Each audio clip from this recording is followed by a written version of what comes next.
గద్దించగర్చించి గట్టిగా వారించి ఎవరు రాని వంటూ ఏవగించి కొండలో కోనలో కోతివై తిరగాడు నీకేమి పని అని నీరసించి లంకాధిదేవత లంకినిలను దాటి లంక జొరెదవేళ హుంకరించి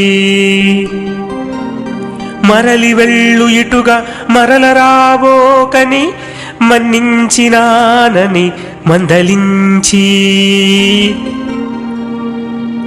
హనుమ రూపును అపహాస్యమడగాను వింటి నిప్పురి సొబగుల వివరముగను చూసిపోయేదనొకసారి చూడగాను